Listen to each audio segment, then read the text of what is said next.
Yep. So my dad was a huge Elvis fan, so he had me like really late in life. He had me when he was 61 years old. So yeah, he grew up on Elvis. So he was literally born a year after Elvis. So I always knew about Elvis growing up because my dad would sing some songs around the house, make references. But what really got me into Elvis is when I saw the Austin Butler movie in 2022. It was kind of crazy time because I was just going through a breakup, and then I messaged one of my best friends like, "Hey man, want to go see the new Elvis movie?" He's like, "Sure, why not?" So we went and saw it, and then I was like I was just like flabbergasted. So instead of doing like Michael Jackson songs and karaoke, because I'm a big MJ fan, I started doing more Elvis songs. And I was like, oh wait, you know what? I kind of sound like Elvis. And then it's like the jet black hair. Then started doing more of his songs at karaoke. Started listening to more of his performances, or listening more of his music, watching more of his performances. And then in 2023 in Lexington, North Carolina. That's when I found out I could enter a contest. And so after that, I really fell in love with it.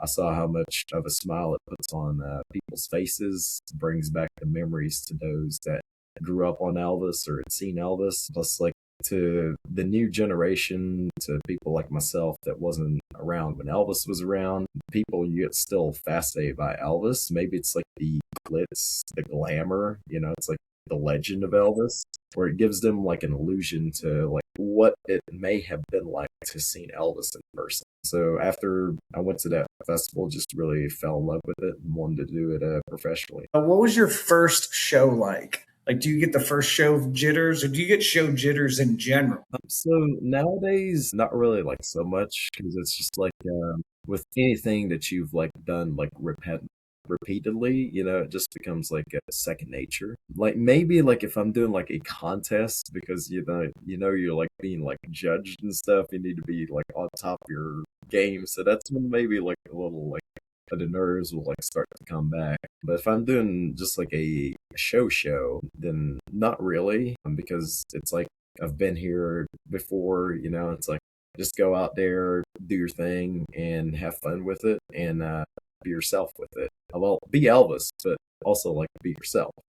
Right. And it's like one of the things that made Elvis like special. Like he was always himself. Like he was just funny, like goofy, laid back, and on stage and stuff. Like he was when he made a mistake, he's not afraid to like admit it and just like laugh at himself and just like laugh it off. And so it's just like you look at the guy and it's like people like some mythical legend, but it's like there was an Elvis epic that came out a couple months ago, which was kind of like a behind the scenes to in his life and stuff. And then, or it's like even showing him like backstage before like the show. This was during the Vegas years when he was at the top of the top, and even like he got nervous, but he was always himself and just relaxed and like connected with the crowd, and that's what made him relatable. I think that's important though, having that level of like understanding that we're all in this shit show together, really. Like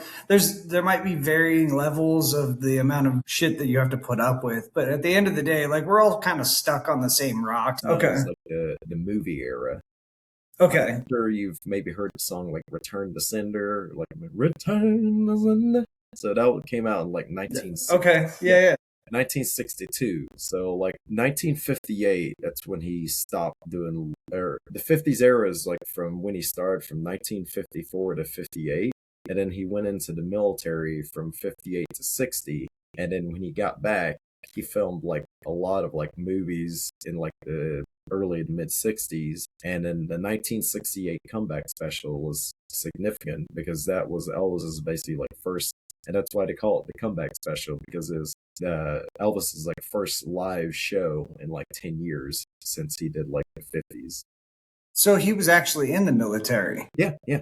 So Oh, yeah, it's like I didn't know that.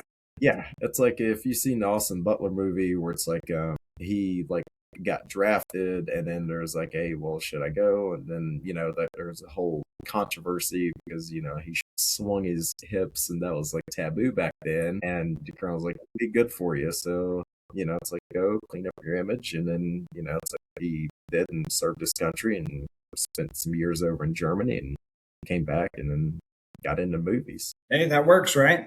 I Yeah. wonder. I wonder what the big deal was about swinging your hips back then.